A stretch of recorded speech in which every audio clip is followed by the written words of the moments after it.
Halo, selamat petang semua dan kita amat bertuah hari ini. Jom, kita ada bersama dengan pengarah Hospital Rehab Ceras. Dan ini dia, kita ada Tuan Faizul bersama kita. Dan hari ini beliau datang saja nak sembang dengan saya berkenaan dengan penjagaan pesakit-pesakit beliau. Saya nak kenalkan Dr. Faizul ni, dia orang yang sangat baik. Dan because of that, I was quite amazed by kebersihan hospital rehab. Dan saya pernah nampak insiden-insiden di mana beliau pernah menggunakan tangan sendiri mengutip tisu di atas lantai dalam lorong yang kita jalan ke ward. Ini dia, kita ada orang yang hebat, Dr. Faizul daripada Rehab Ceras. Terima kasih Uncle. Thank you for having us. Nama saya Dr. Faizul Nizam bin Abu Salim. Saya pengarah Hospital Rehabilitasi Ceras. Pertamanya terima kasih kepada Uncle dan tim dekat studio dapat menerima kunjungan kami untuk melihat sendiri studio Uncle Kentang yang banyak berjasa untuk merakam banyak video untuk Uncle dan juga untuk menyebarkan maklumat-maklumat penting kepada masyarakat. Dan apa yang Uncle sebut tadi berkenaan dengan kebersihan dekat Hospital Rehabilitasi Ceras, sebenarnya bukan tugas saya, bukannya saya punya contribution lah. Sebenarnya dia lebih kepada syarikat yang membuat perkhidmatan di hospital untuk mereka membersihkan, untuk mereka masyarakat konsesi yang diberi kontrak untuk membuatkan tugas-tugas untuk menyelenggara hospital, dan pada masa sama memang part of their contract is to clean the hospital.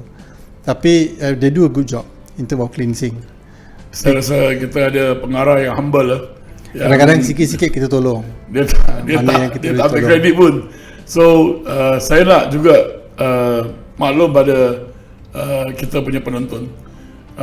Actually I ada berinteraksi dengan staff-staff Rehab Ceras, dan bagi saya lah sebagai seorang tua anak Malaysia, saya amat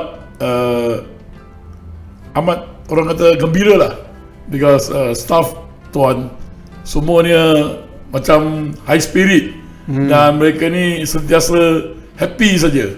Apa petua dia tuan? Okey, sekali lagi macam saya sebut tadi, sebab saya pun di hospital ni baru 2 tahun. Tak mungkin dalam 2 tahun saya boleh buat magic sampai apa ni. Kita punya staff boleh kerja dengan high spirit, senyum selalu greet pada pesakit dan juga antara kawan-kawan dengan staff-staff. Dia sebenarnya hospital dah berjalan 13 tahun. Dia pengarah pertama Dr. Roslan. Credit to him, he started the place, and spirit dari segi kerjasama antara kaki tangan dan juga memastikan mereka ni dapat memberikan perkhidmatan dengan ikhlas. Saya rasa itu kunci. Ya, kita dibayar gaji, kita beri tugasan, tapi masa yang sama mereka tahu apa tugasan yang mereka buat tu memberi kesan dan juga impak yang positif untuk mengubah pesakit punya kehidupan. Contohnya pesakit datang kat kita khusus untuk rehabilitasi, untuk pemulihan.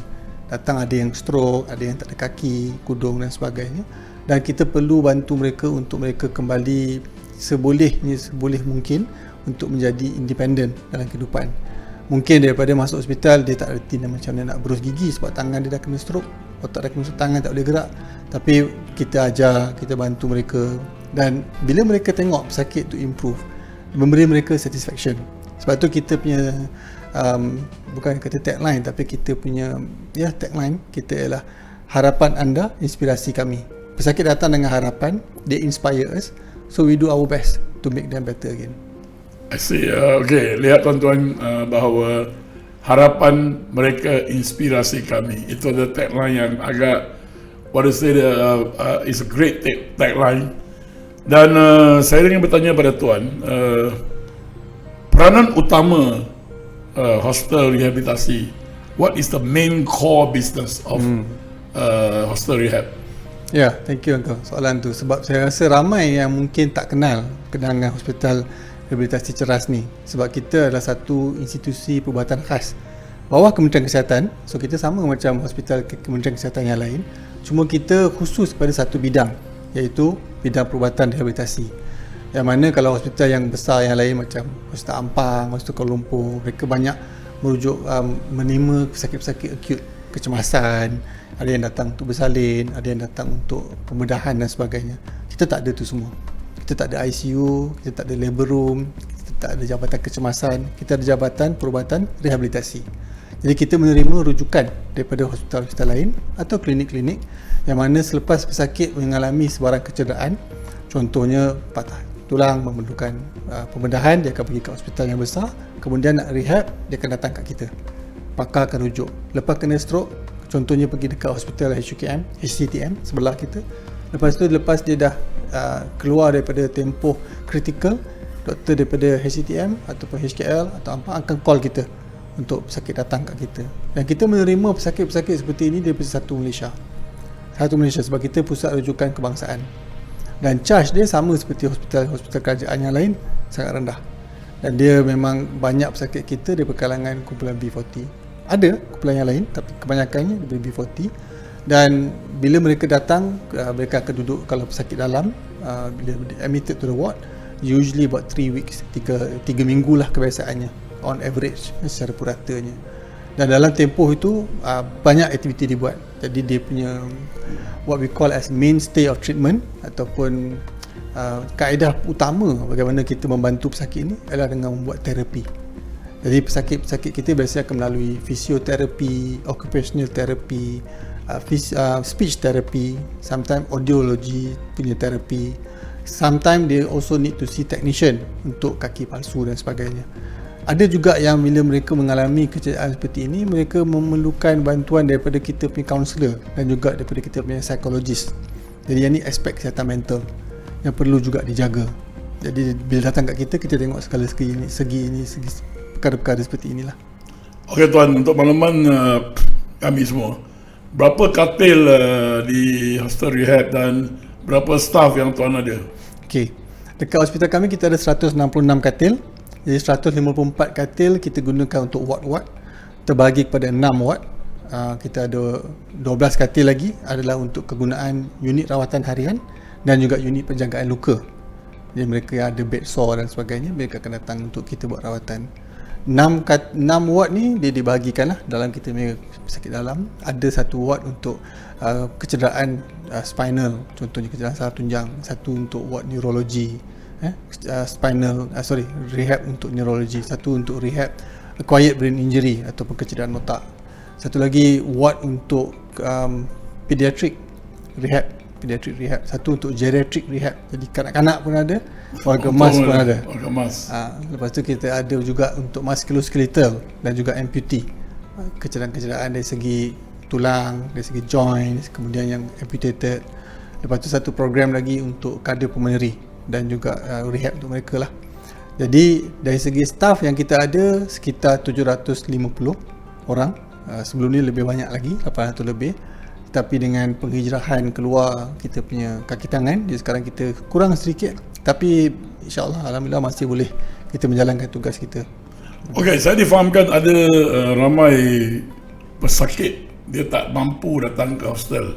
Saya dengar kata ada free transportation ataupun sokongan punya transportation ada di hostel tuan? Ada, kita ada shuttle.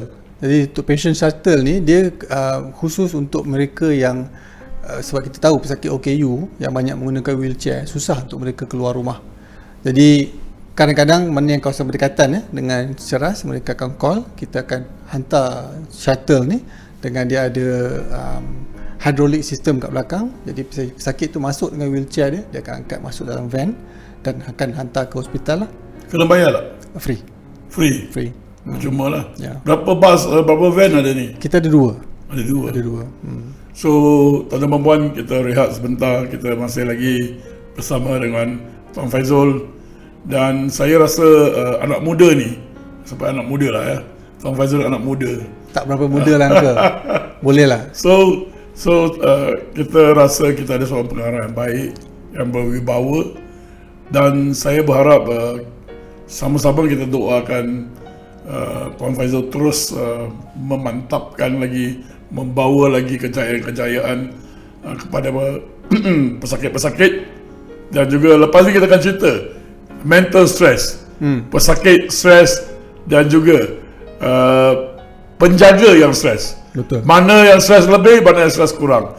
So kita jumpa lagi Tuan Faizal, kita jumpa lagi, kita akan jumpa lagi pada episod yang kedua. Dan jangan kau tinggalkan kami, kerana kau juga akan tua dan kau akan dengar nasihat-nasihat daripada Tuan Dr. Faizal yang saya kata muda lah, handsome muda, saya dah tua. Jadi saya bukan jadi klien kepada doktor juga.